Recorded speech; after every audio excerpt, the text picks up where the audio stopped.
형수님 아니 지연 씨. 저라도 괜찮다면 지연 씨 그 외로움 제가 안아줄게요. 제 인생에 다시는 없을 것 같던 그 따뜻한 말이 남편이 아닌 다른 남자의 입에서 나올 줄은 정말 몰랐습니다.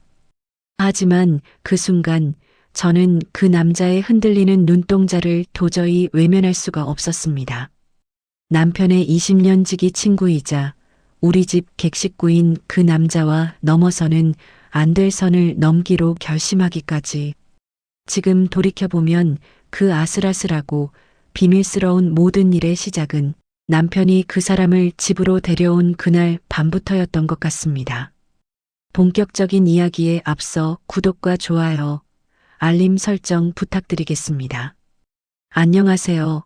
제 나이 45, 남편과 결혼한 지는 18년이 되었습니다. 남편은 작은 중소기업 부장으로 밖에서는 호탕하고 능력 있는 사람이었지만 집에서는 손가락 하나 까딱하지 않는 가부장적인 왕이었습니다. 저는 그저 남편의 밥을 차리고 옷을 다리고 술주정을 받아내는 식모에 불과했죠. 우리 사이에 부부 관계가 끊긴 지는 이미 5년이 넘었습니다.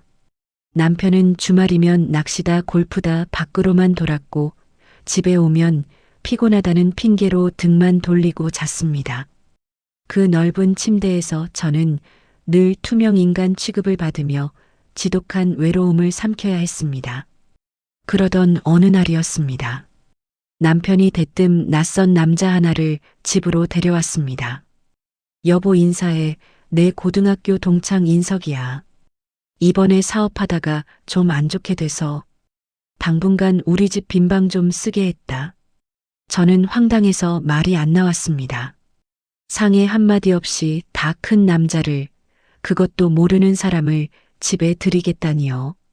하지만 남편은 제 눈치는 보지도 않고 윽박을 질렀습니다.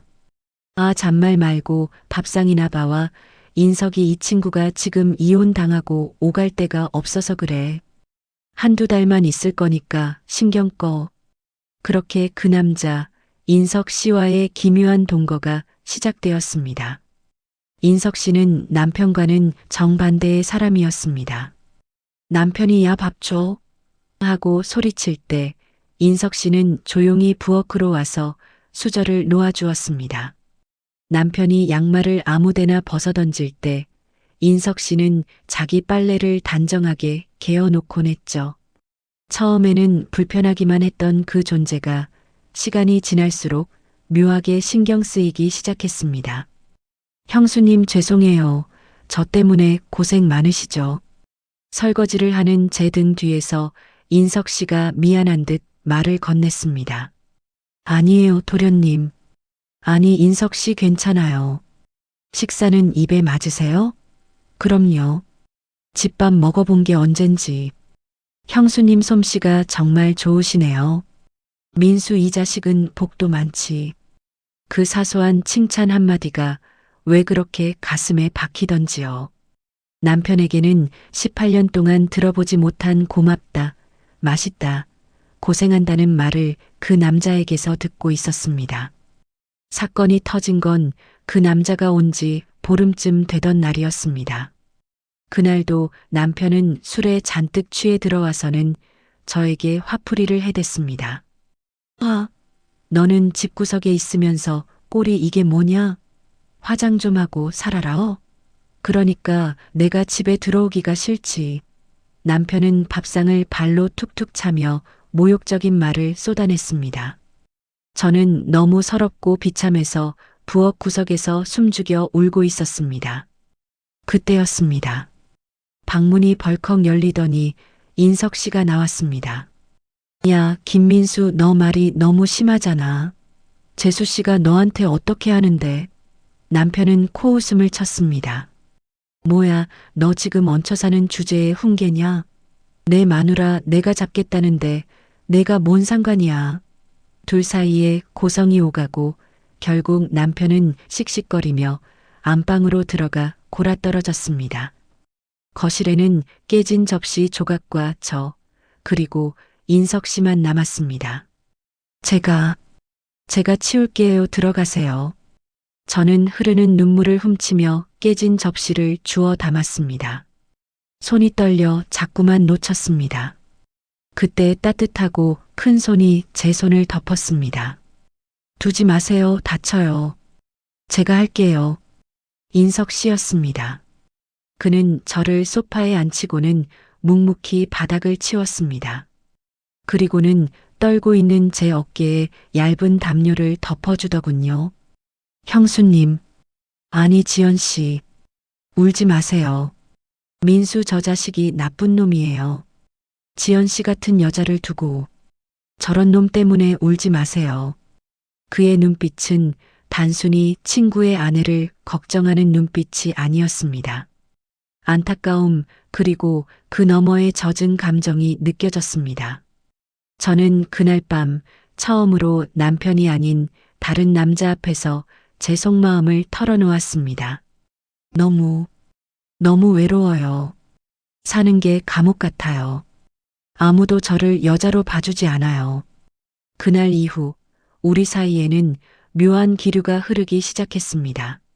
남편이 없을 때면 우리는 식탁에 마주 앉아 커피를 마시며 이야기를 나누었습니다. 남편 흉을 보기도 하고 살아온 이야기를 하기도 했죠.